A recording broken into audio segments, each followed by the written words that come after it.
So I would like to understand, like, what is a practical framework that someone can use to identify whether they are solving the wrong problem in their career or life. We have something called the RCD Method, and it stands for reflect, connect, and decide. R stands for reflect, and that simple stage is where we just simply say, is there something else going on that I can't see? Possibly. And most of the time the answer is yes.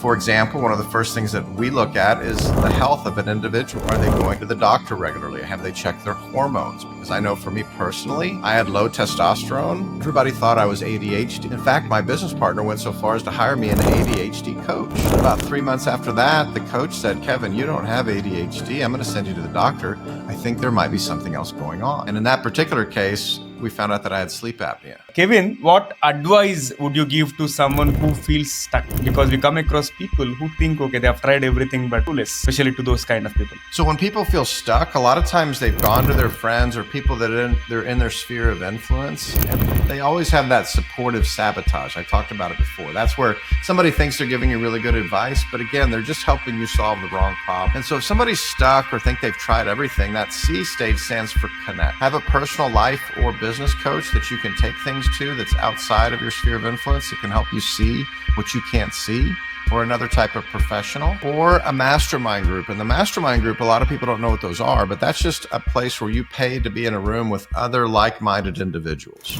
What's your guilty pleasure when no one is watching? I walked in one day, I'm on a pretty big fitness journey and trying to do a fitness show and things like that. And I walked in one day and my girlfriend was just sitting there staring at me with this look like I'd done something wrong. And I needed a cheat meal. And I was like, you know what? I can see what you're thinking already. I'll admit it now. I ate the whole box of cinnamon rolls. I did it. I was starving. I couldn't take it anymore, and I did it. She looks at me kind of confused, and she says, I was just mad because you shaved your beard, and I love you in a beard. And I'm like, oh.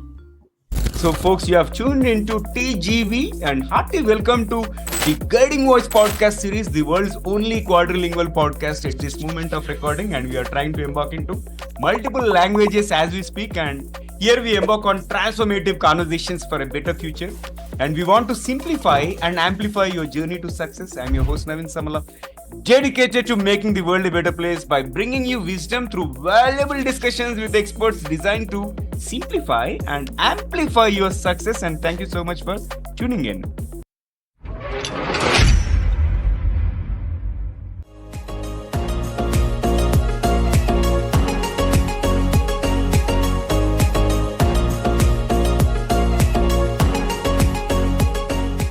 So folks, we are joined by Kevin St Clergy. He is the author of Beyond Blind Blaming and a successful entrepreneur who exited a $50 million business. And after a life-changing realization, his struggles stemmed from an undiagnosed vision issue, not a mindset flaw. He is now on a mission to help others identify the real problems that hold them back in leadership, growth, and life. So Kevin, hearty welcome to the Guiding Voice podcast series. How are you doing today? I'm doing great. Thank you for having me. It's an honor to be here. Yeah, most welcome. And Kevin, first things first, why should somebody tune into our conversation and spend their valuable time with us? Well, I think the most important thing they're going to take away today is that a lot of people out there think that they're failing at solving their problems. And what I like to say is that they're succeeding at solving the wrong problems perfectly. So with my message, I'll try to help them get to the root cause of whatever unresolved problem they have in their life. And it usually creates a ripple effect across their life to be more successful no matter what they're chasing. Excellent. This is one of the unique topics, and definitely it is going to help our community learn a lot of great things. And folks, before we delve into our conversation on the topic at hand, blind blaming, the invisible barrier to growth. There is an exciting twist as always. First, let us tickle our guest's brain. So, Kevin, get ready for a rapid fire round of random words. And I will mention if you would love to hear the first thing that comes to your mind in response without thinking much. If you're ready, let's dive in. Okay. Hello, I'm Steve Ahern, one of the judges of the Asia Podcast Awards. I'm interrupting this episode to let you know that you're listening to an award-winning podcast. This podcast won its category in the 2024 Podcast Awards, so you know you're listening to quality. Enjoy your listening experience, and congratulations to the team who created this award-winning podcast for you. All right. My first word to you is curiosity. Well, it's actually one of our core values with each organization that I own, and I own a few companies. But we always believe that you need to look for a different way of doing things. There's no sacred cows, as we say. If you see something that we think we could do better, then we want to know about it. And being curious about how we can always do better is just a great core value that we have. So that's the first thing that comes to mind when you say that. And curiosity is becoming more important than ever in the artificial intelligent era. Excellent. And invention. I think you constantly have to be inventing yourself and looking for a new version of you. Otherwise, without growth, I think you stay stagnant and you feel stuck. And a lot of people are stuck and they don't even know it, or they don't even know why. Yeah, and let's unleash that.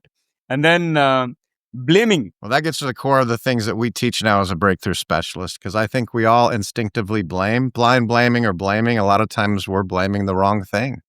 And that's the first thing that comes to mind when you mention blaming. It's a habit that we need to get rid of, because when you're busy blaming, you are creating a situation where you can't focus on solutions or better ways of doing something.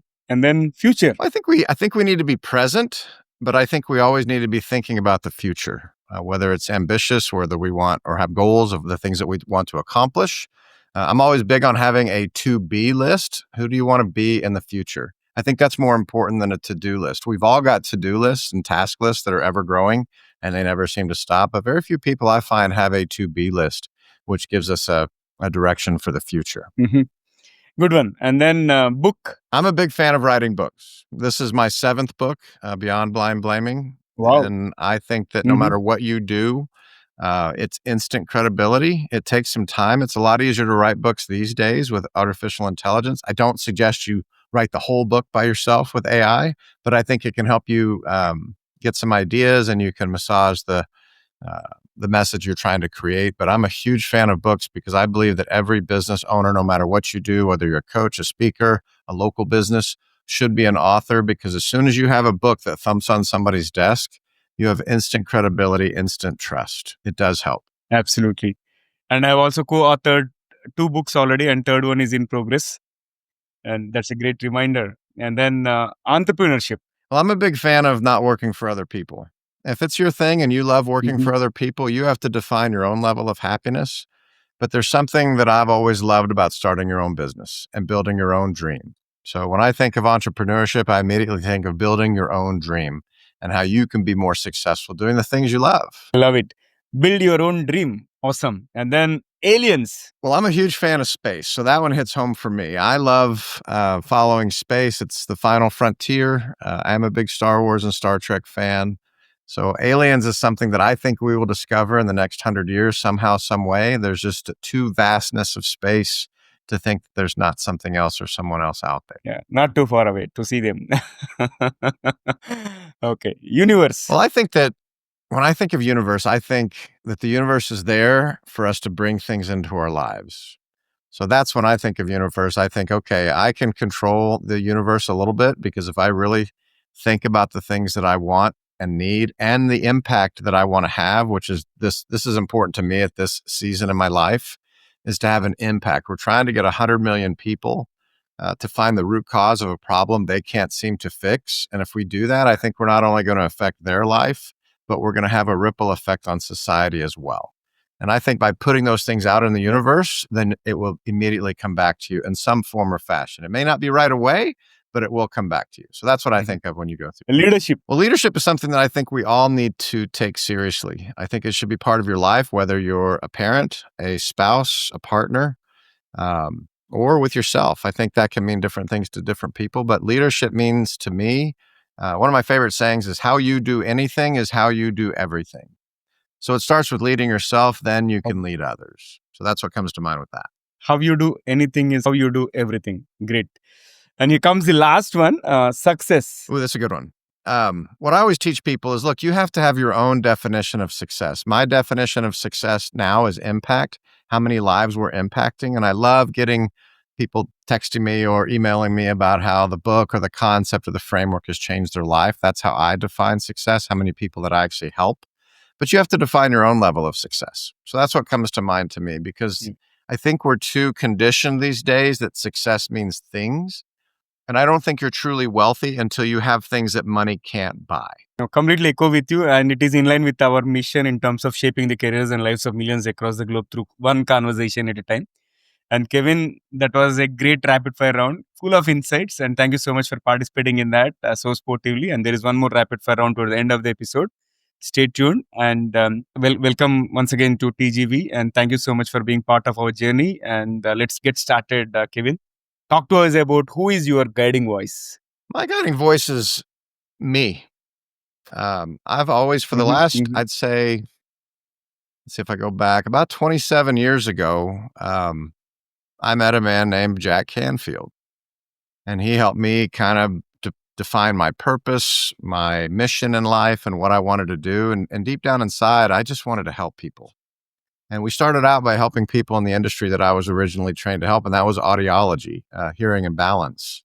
And I got into helping private practice owners with that, and now we're helping everyone. But my guiding voice is me and my mission, because it's really what determines how I act on a daily basis and what I do to help others. Excellent. And we spoke about success as impact. So let us double click on that, and probably you can share with us your success mantra, as in top 3 things that have contributed to your success so far. Let's see. I would say emotional intelligence is one. That means being able to understand how you're feeling in a given situation, but also, and most importantly, understanding how others feel when they're dealing with something or a different situation. Okay. Being able to have empathy for how others feel, I think, is one of the first things, because you never know. I mean, just like one of my favorite stories that I read, I believe it was a Stephen Covey book, but it always hit home for me. And the short story, real quickly, is there's a man on a train, and his 3 kids are going crazy. They're knocking newspapers out of people's hands. They're throwing balls and hitting people in the face. And finally, one of the passengers had enough. And he said, "Listen, sir, can you please get control of your kid? He's driving us nuts, or they're driving us nuts." And the father came, he kind of came alive again and said, "Well, gosh, I'm really sorry. You see, their mother just died, and I'm trying to figure out a way to tell them." And that story has always stuck in my head, because you never know what's going on in someone's life.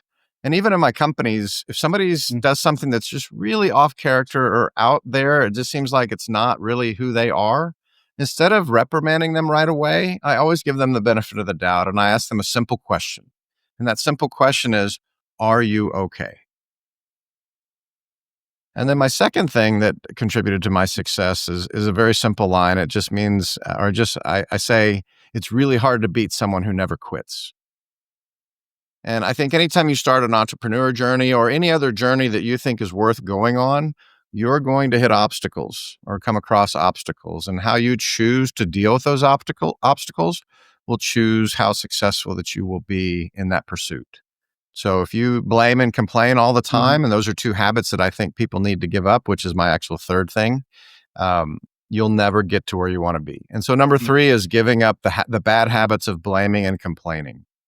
And that's what Jack Canfield calls 100% responsibility. If you truly take 100% responsibility for everything in your life, you give up those 2 things. In fact, I usually try to give people a challenge. Try to go 7 days in your life without blaming or complaining about anything. And every time you catch yourself doing it, you have to start over. And sometimes after about 6 months, I'll get a random text message or email that says, "Hey, I finally did it."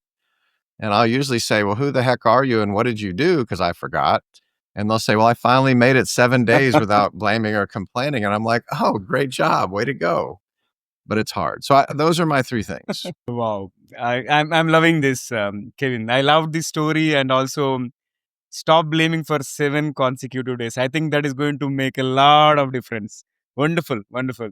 And Kevin, also talk to us about the toughest lessons that you have learned in your entrepreneurial journey, because you also said if you think something is worth doing, no matter what obstacles you come through, you have to keep moving on. So likewise, we come across some unexpected obstacles in our way, and we will not give up in case if you want to be really successful. So I would like to understand what are some toughest lessons that you have learned. Yeah, I can say, I think I can tell the story back when I owned a digital marketing agency. That was my first big company that we grew, and it was actually after my first book. But we were going through a tough time. We were losing customers. We weren't signing up any new customers. And I immediately blamed marketing. I was like, gosh, we've got to market more. Let's spend more money on marketing. Let's do this. Let's do that. I was basically trying to throw money at a problem. Instead of taking a step back and looking at our entire business model, which was the problem, because we were so focused on rankings and some other things. But just like in this new season of my life where my goal is impact, when we started to focus on how we can help people grow their business, we were a digital marketing company, but we were really dedicated to helping them grow their business because sometimes digital marketing takes a while to get effect. And I don't own that company anymore and I do something different now. But back then, that tough lesson was that it really wasn't the marketing, it was our business model. And when we started to change our focus from getting more recurring revenue or growing the business to having an impact on business owners' lives, that's when our business grew by 5 times within a year. It was really cool to see. And I can't take all the credit. I had a business partner at the time who's the one who identified it. I was the one that was blaming and complaining the wrong things. And he said, hey, let's just focus on how we're helping them grow their business and start doing things like that, get more hands-on, making sure that we're helping them in a lot of different areas of their lives. And at the time we sold, we had almost 500 customers with 900 locations. It was a great size. And thanks for sharing that so candidly. Like you blamed on that and your partner has come in and he has strategized the way forward. Wonderful. And let's go back in time to the moment when you got benched. How did that become the spark for everything you are doing today? Yes. So if you don't mind, I'll just tell people very briefly the story.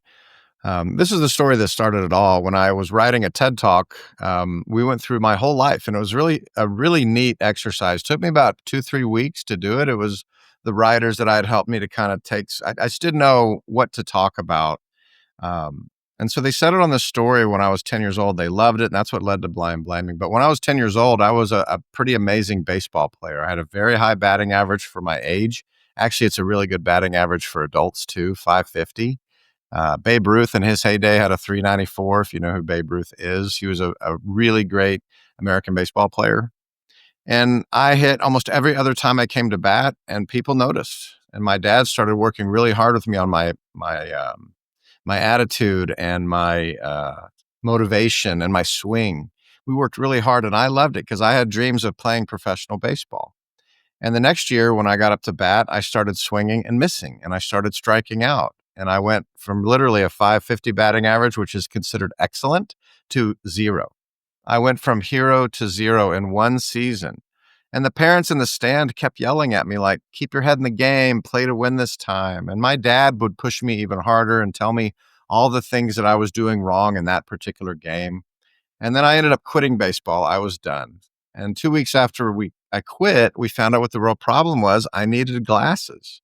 I just couldn't see the ball. And the real problem is this. At no point during that, and this was a 2-year, 3-year journey, no time during that time did the parents in my life stop blaming me for something that was completely out of my control.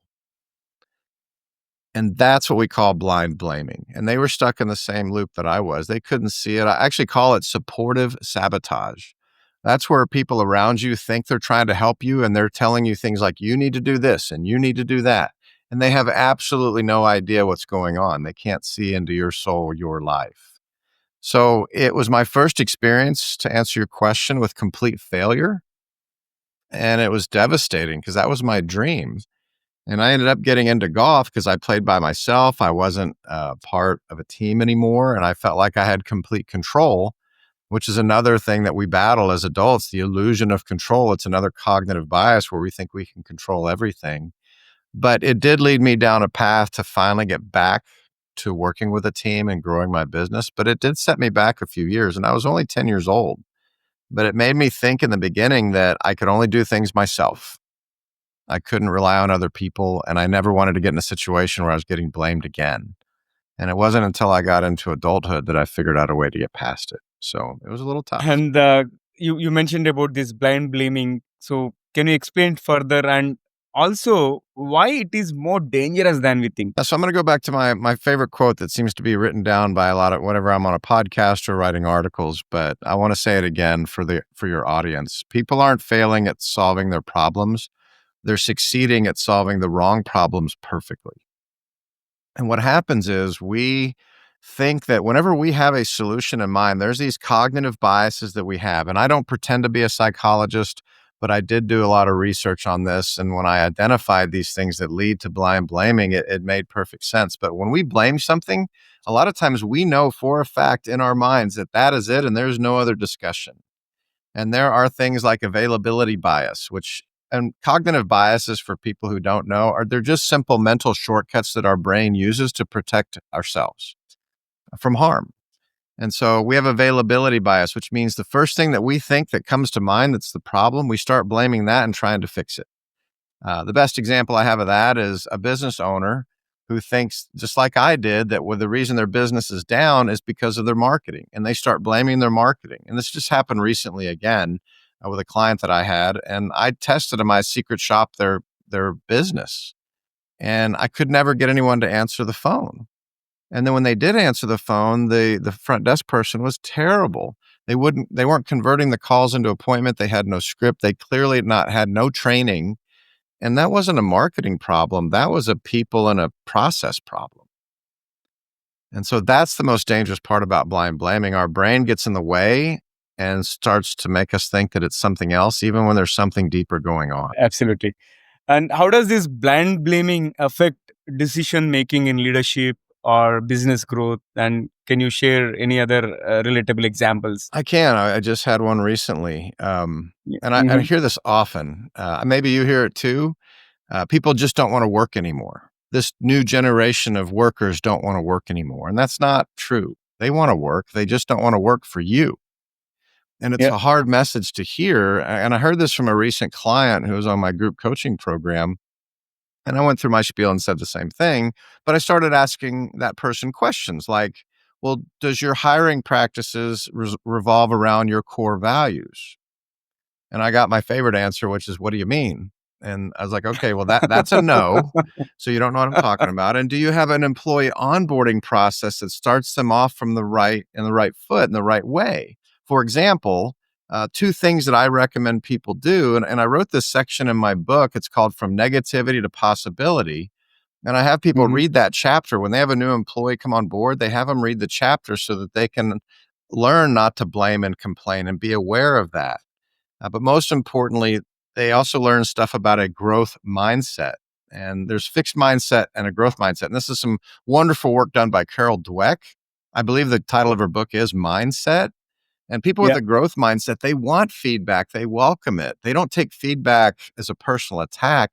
They want more of it. And if you start teaching employees that or team members that on the day one, it's going to be much better down the line, because we've all had those situations where we try to correct an employee and what they're doing, and they just take it very, very personally, like an attack. And that's definitely a fixed mindset. So that is how it can affect business growth in a recent example. Your hiring practices need to be centered around core values, and you need to use tools like a DISC assessment.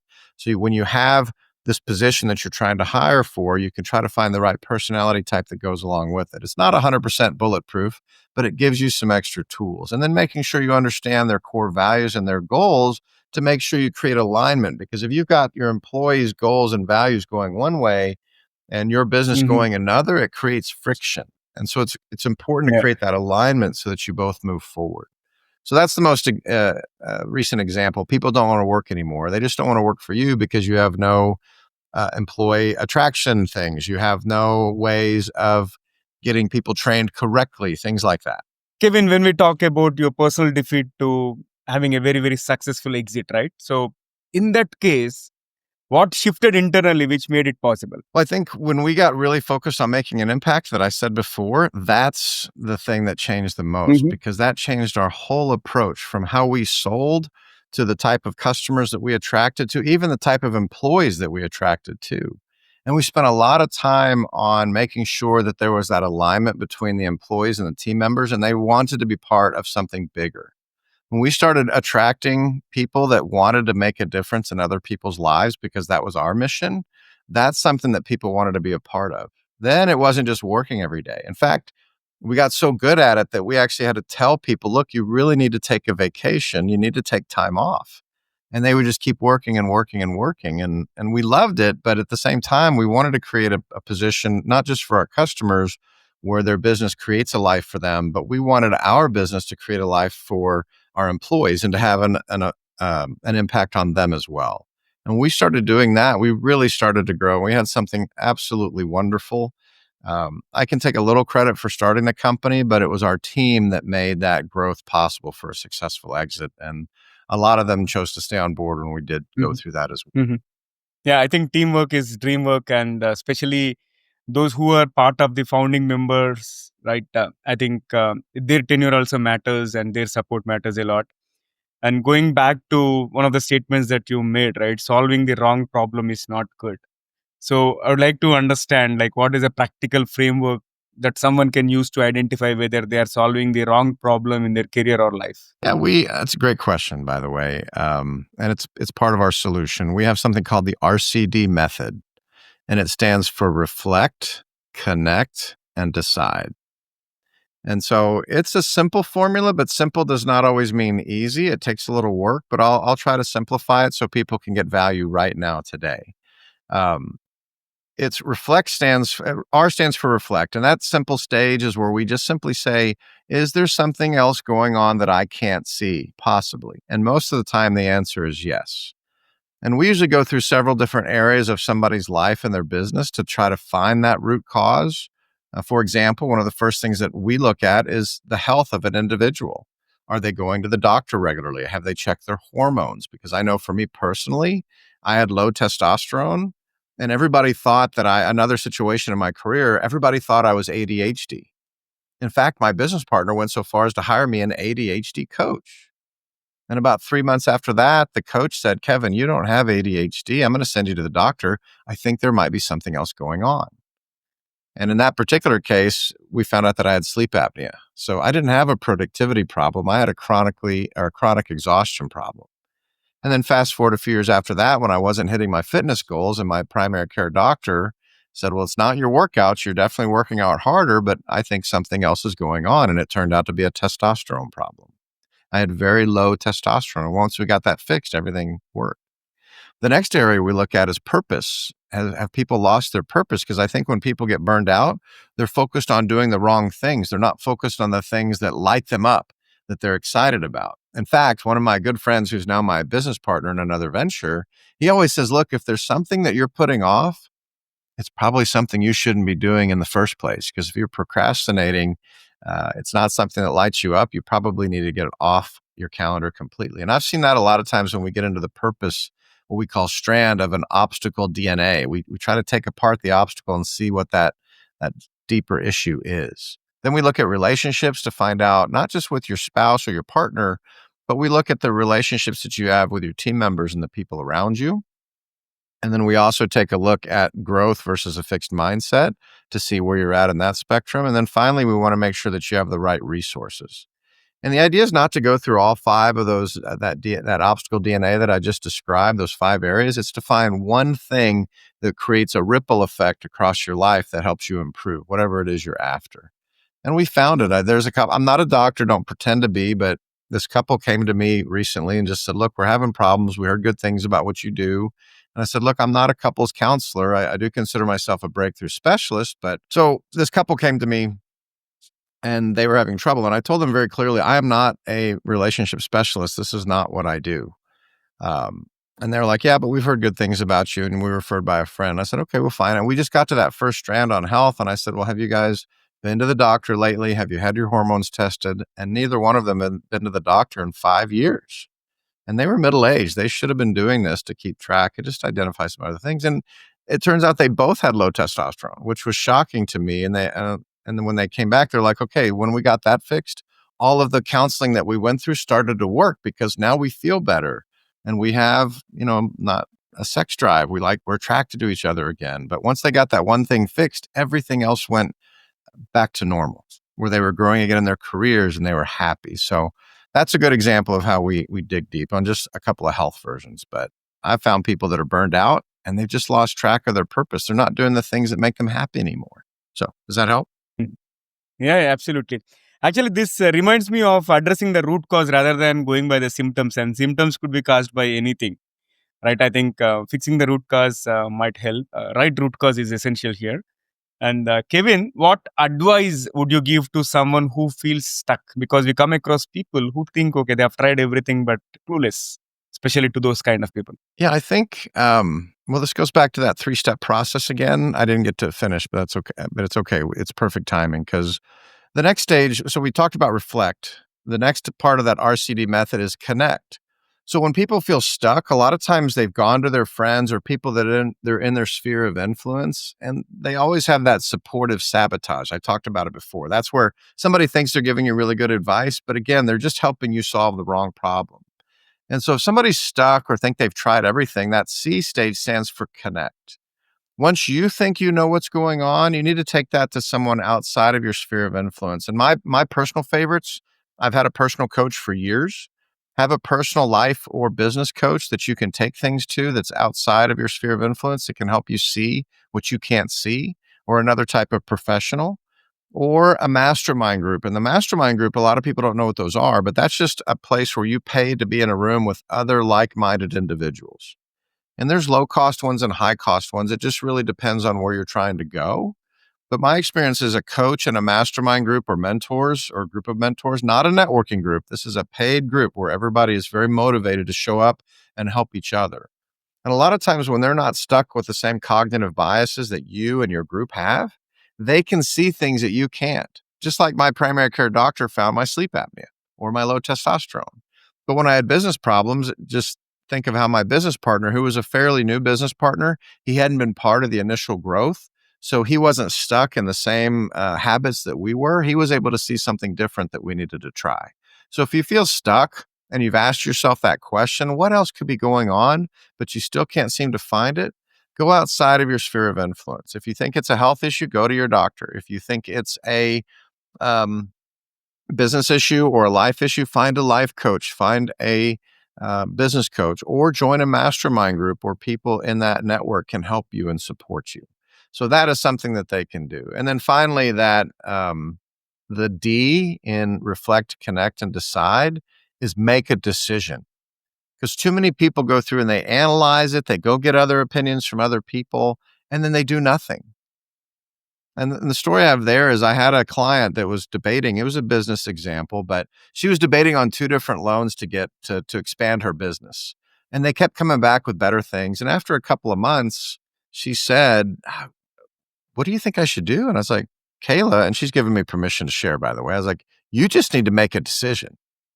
And she laughed and she went on. And then she came back a month later in our coaching call. And I was like, well, how are things going? What's going well? Which another tip for today is stop asking people, how are you? And start asking people what's going well. You kind of force them to be more positive. And she's like, well, I'm making decisions all over the place. You've changed my life. I can't believe this. Even my husband's noticed that I'm not hemming and hawing on different things. And yeah, I've made a couple of mistakes, but we've been able to pivot. But making decisions has absolutely changed my life. So that goes back to the RCD method. Reflect.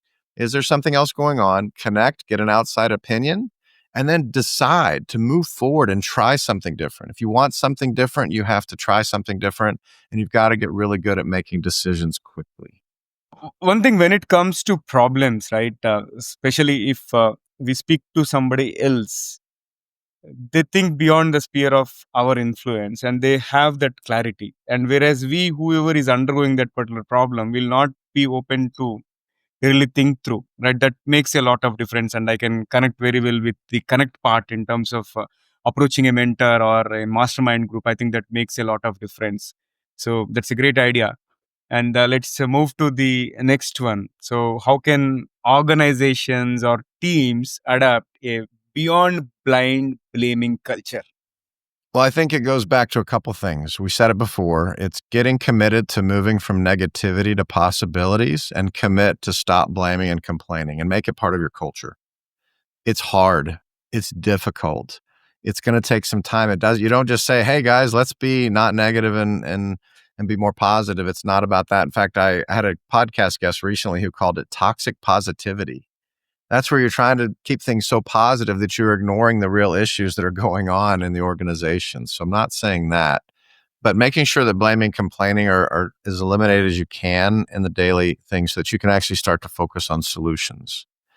Once you do that, everything kind of clears up for you to move forward. And it's been really fun for me to work with larger organizations and teach these concepts and teach that RCD method, because there's root cause analysis. I believe it's called RCA, that's been out there for years, where you start asking things like why, which is great. But the problem with that I see is that you're still trying to solve the why with the same group of people who are stuck in something we actually call the blame loop in my book.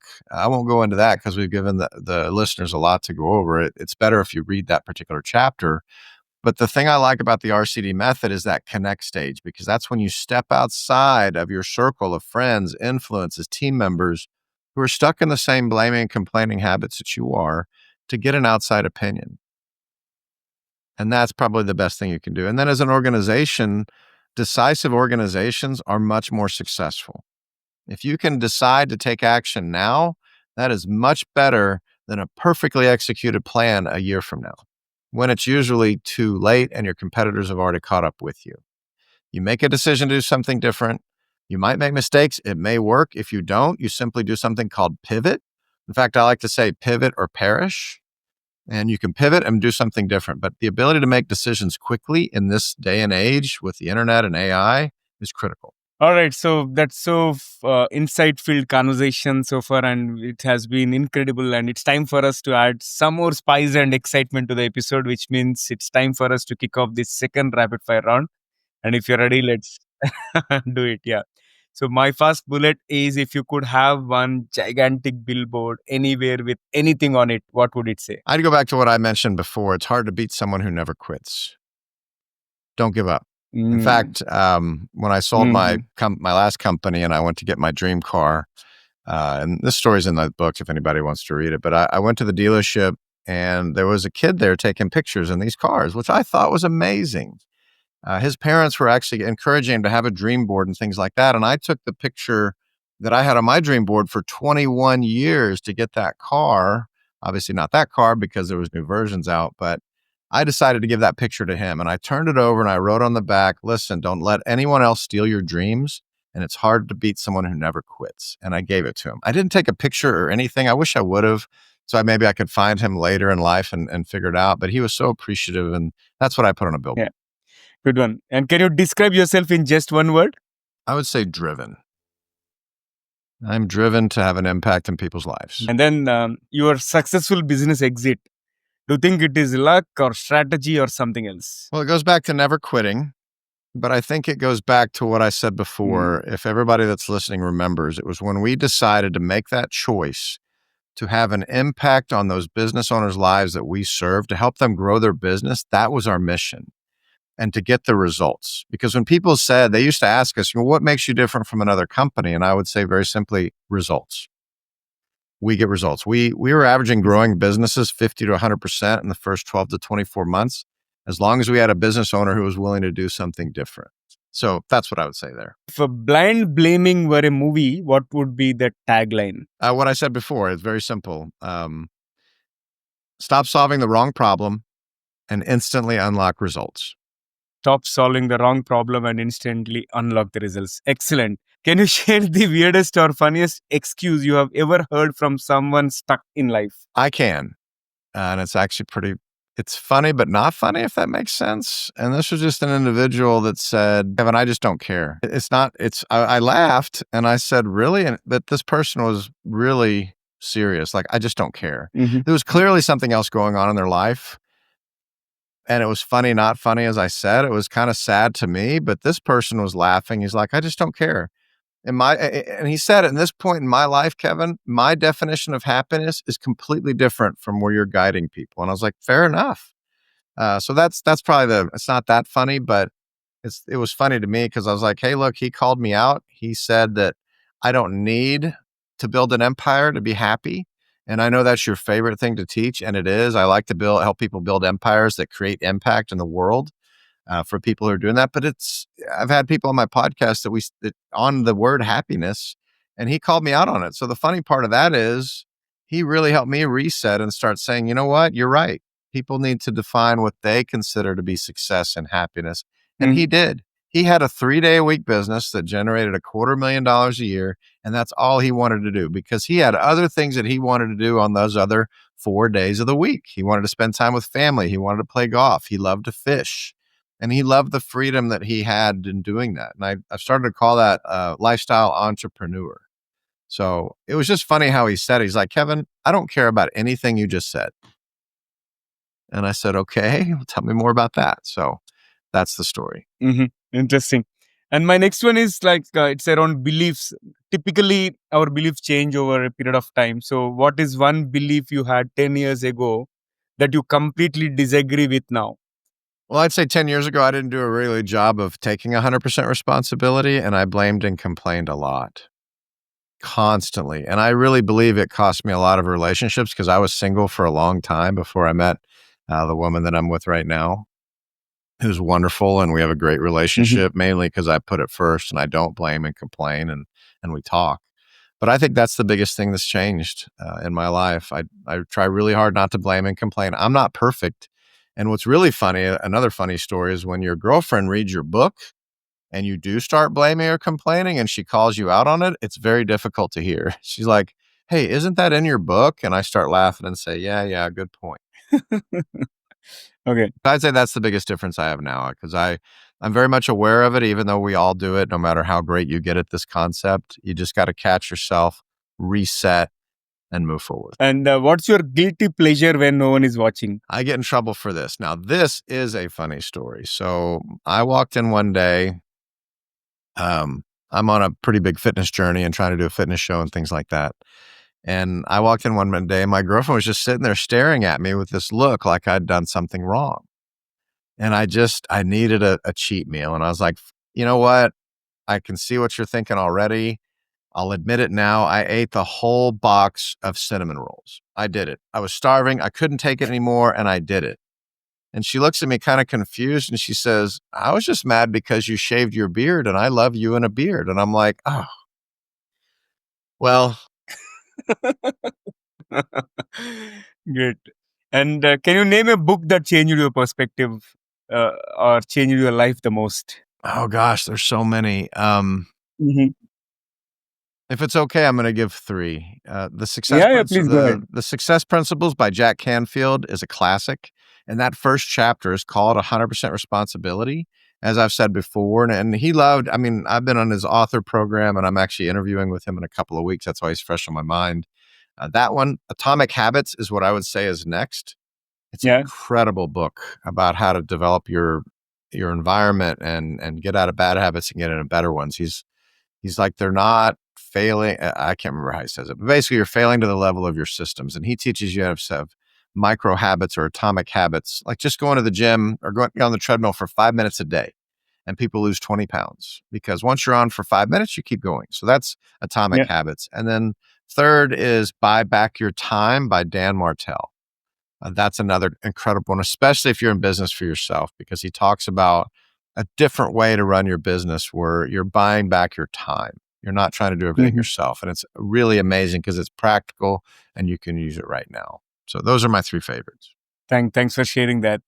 And one leadership lesson you would tattoo on every CEO's forehead. This one's been by our movement and the audience that follows me. This one came from them. In the book, I won't cuss on your show, but in the book we call it MFD, Making Effing Decision, which is an American term, but that's what I would tattoo on a leader's forehead because MFD, and this wasn't me, we're starting to do it because we're getting some swag, but people are putting it on their coffee mugs. They're putting it on t-shirts when they show up to my mastermind because making quick decisions is something that leaders need to learn how to do very quickly. And I'll share another quick story. I think we have a few minutes, but Sure. It's a story about a general. And the general had a new assistant who had started. And I can't verify if this is a true story, but it's a wonderful story about decisive leadership. So MFD, make an effing decision, is what I would put on a leader's forehead because they need to learn how to do it. But this general had a new assistant. And the new assistant had been with him a short time, but he just observed as this general went into a meeting with him, and there was 2 groups who'd been debating how to solve a problem for 1 year. And the general said, okay, look, take 15 minutes and I want group A to tell me what you think, and I want group B to tell me what you think. And after both presented their situation, he said, all right, let's go with group B. Do that decision. And the assistant was a little surprised, but he didn't say anything because he was new. And about 6 months later, the assistant, as he had a better relationship with the general, simply asked him, hey, whatever happened with that situation about 6 months ago when I first started that first meeting we went into together? I was really shocked that these people have been researching this problem for a year each. And you just said after 15 minutes each, say, well, let's go with B. He goes, whatever happened? And the general said, well, I don't know. Somebody just needed to make a decision. And he's right.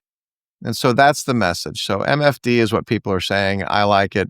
Even people that don't cuss very much are using it too, kind of quietly. But MFD is what I would put on a leader's forehead. Make a decision. And there's some things I can teach you and share with your group now to help with that. The first is the Eisenhower matrix, which I'm sure you're familiar with, maybe not.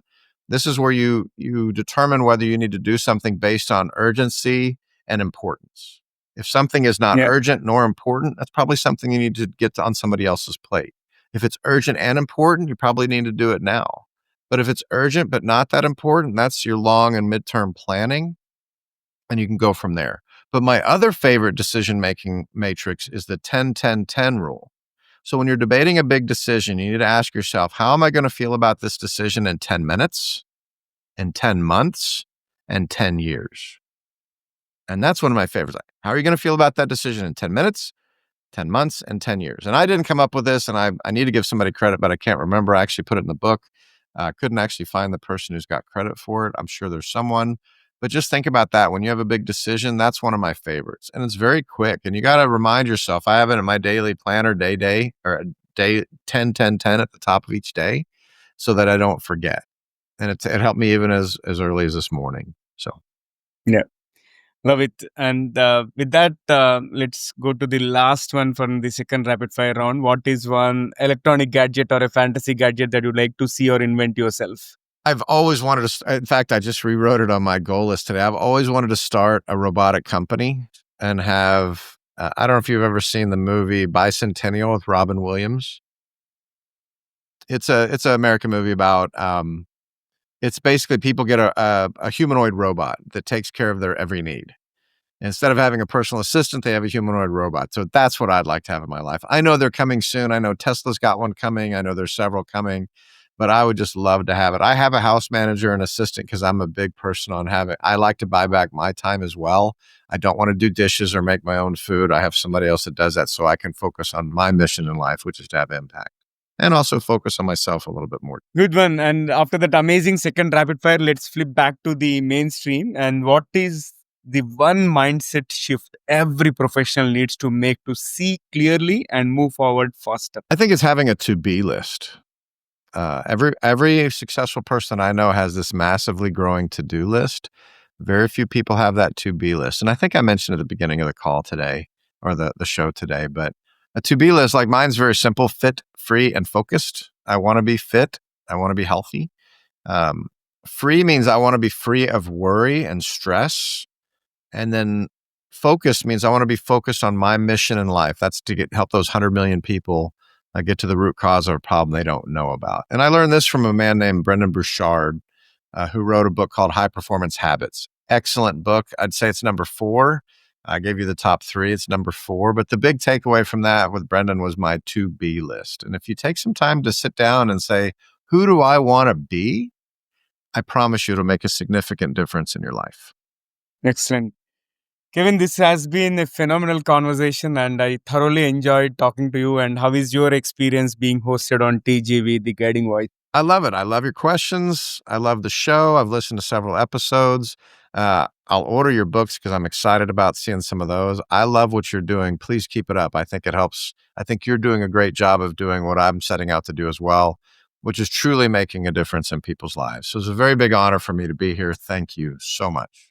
Yeah, thank you so much. And it's a pleasure hosting you. And I look forward to hosting you again in future. And I wish you all the very best. And I wish your podcast also all the very best. And I love it. Thank you. All right, friends, that was our episode with Kevin St Clergy. And before we jump into the fun trivia section, we have a quick request. If you have enjoyed the conversation and found the episode useful, request you to share with at least 3 of your friends or colleagues or your family members, whoever you think this podcast will be useful. And so spread the knowledge and help others grow just like you. Now it's time for us to hop into the trivia segment. So today's trivia is about lack of product market fit. When I say lack of product market fit, here is the rationale. While most people talk about the usual reasons like lack of PMF or running out of cash, here are three lesser known but critical reasons why startups fail. The first fact is that founders are avoiding difficult conversations. Many startup teams delay tough conversations, whether it is about equity splits, differing visions, or underperformance. And this silent buildup creates resentment, misalignment, and often leads to messy breakups. A startup is a pressure cooker, and communication is oxygen. So remember that. Second is misreading early enthusiasm as product validation. So this is a startup mistake, which means startups often mistake early excitement from friends, family, or even initial users as validation, but interest is not equal to commitment. Unless people are paying or consistently engaging, it's a false signal that can lead to building features no one truly wants. So please make a note of it. And third is about over engineering before customer feedback. Some founders are perfectionists or deeply technical, so they keep building in stealth mode and they polish, refine, and prepare for launch endlessly, only to realize too late that they solved the wrong problem. As Kevin has mentioned, we should be avoiding the one important thing, which is about solving the wrong problems. And in this case, the worst is sometimes the product is something which nobody cares about. So speed of learning beats the speed of coding. This is another important lesson for startup enthusiasts. So likewise, if you are also aware of any other reasons why startups fail, do let me know. And if you're watching this episode on YouTube, you can comment there. Or if you have found this on audio platforms like Spotify, you can comment there as well. Or if you found it on social media platforms, you can let us know about it. And folks, that's it for today. Thank you so much for tuning in and also for being part of our awesome TGV family. So until next time, take care, stay inspired, and remember, the best is yet to come. Goodbye for now. See you on in the next episode with another amazing guest. Take care. Love you all. Bye bye.